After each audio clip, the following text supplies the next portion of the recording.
témoin de quoi d'assez que je dis tout le temps. Je suis à la sortie de l'autoroute 10 pour l'autoroute 30.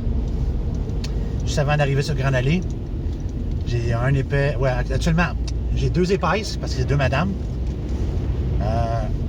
Un, c'est une Subaru bleue, puis l'autre, c'est une Nissan blanche. La Nissan blanche, elle veut rentrer à tout prix. La Subaru bleue, il laisse pas un pouce. Mais il y a 40 pieds en arrière de la Subaru bleue. Fait que la voiture blanche peut se laquer à dose puis passer en arrière. Non, elle veut absolument rentrer entre les deux. Elle ne regarde pas ce qui se passe en arrière. C'est ça que je dis quand le monde ne savent pas merger. Le monde, c'est des Christy de sauvages qui ne savent pas conduire. Ils veulent pas te laisser rentrer. Genre, ça ne fera pas mourir personne d'être courtois et poli et gentil de laisser rentrer quelqu'un pour être sûr qu'il rentre dans le trafic puis ça ne fasse pas plus de trafic.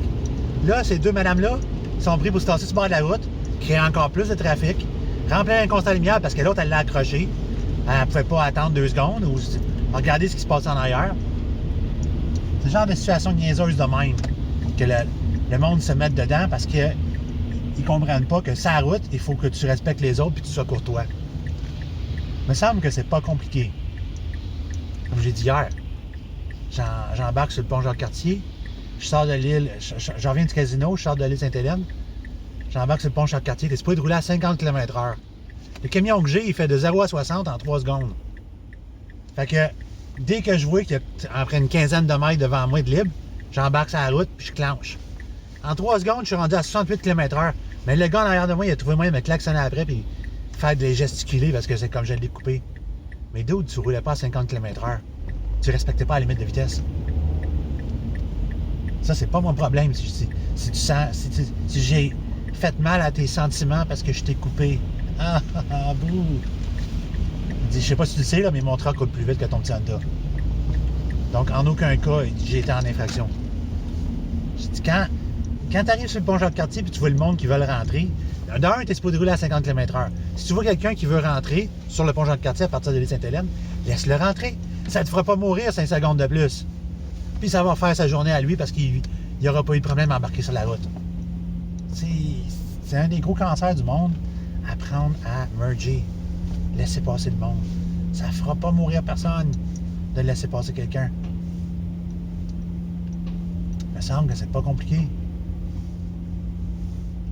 Quand je suis sur la route, moi, à la grosseur de trotte que j'ai, si je ralentis et je décide de laisser passer quelqu'un, pas grand-chose en arrière de moi qui vont. Il n'y a pas grand monde derrière moi qui peuvent dire de quoi que ce soit. Puis les camionneurs, ils comprennent. Je connais les codes des camionneurs quand ils flashent la lumière puis ils mettent le flasheur ou le hazard. C'est quand je vois un camionneur puis qu'il veut se tasser, je garde mes distances puis j'y flash en voulant dire vas-y buddy, je te laisse toute la place que tu peux te tasser. C'est déjà assez difficile de conduire sur la route de même. Surtout un semi-remorque de 53 pieds. Quand il arrive le moment, c'est qu'il faut que tu passes ou tu tasses, mais tu lui laisses la chance. L'autre jour, le gars il avait ses flasheurs pendant 5 minutes. Le char était sur le long. Il était juste dans le milieu entre les deux, puis il restait là. Il dit « Hey, épais, tu vois pas que le camion, il veut se tasser? Il a ses flasheurs à longueur de la remorque puis du camion. Elle ralentit puis laisse-le passer, ou accélère, clenche puis dépasse-le. Il me semble que c'est pas difficile. Et que c'est donc dur. Les petits cerveaux qui comprennent pas la réalité que c'est de conduire. Je ne mettrai pas le blâme sur personne, hein? Sur aucune race ou sur personne. Faut que j'aille travailler, je m'excuse. Tu sais, je n'irai pas dire qu'une telle race conduit mieux que l'autre, ou qu'une autre race conduit mal, puis ainsi de suite, ou qu'il ne voit pas la route. Tout le monde conduit également mal.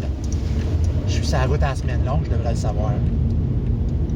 Quand je rentre dans le trafic, tu le vois, le monde qui sont habitués là, dans le trafic, puis le monde qui commence à être dans le trafic. Les paquets de nerfs qui veulent clencher tout gauche à droite, dépasser, gauche à droite, gauche à droite, gauche à droite. Ou celui qui accepte son sort puis qui suit au rythme. Puis en suivant, en faisant, comme on dit, on fait le zip, tu laisses les autres rentrer, tu suis. Tu laisses les autres rentrer, tu suis. En faisant ça, le trafic va durer bien moins longtemps. C'est tout le temps la même histoire. Le monde sont sauvages, ils veulent pas laisser passer les autres, ils veulent pas ralentir, ils veulent pas te laisser un pouce carré. Si, ouais, j'aimerais ça lui mettre un miroir des fois d'en face. Si j'aurais pu Si j'aurais été assez vite pour filmer la situation qui vient de se passer, ça aurait été tellement drôle. Oh, les deux madames s'astiner sur un espace de 30 pieds parce qu'il ne veut pas le laisser passer. Et ça, c'est grave en City. Tu sais, là, faut le faire, là. Vraiment, là, faut le faire, là. Pour un espace. Il y avait 45 pieds en arrière des deux chars. 45 pieds de libre. Sur ça, je suis rendu au boulot. On va vous souhaiter une belle journée.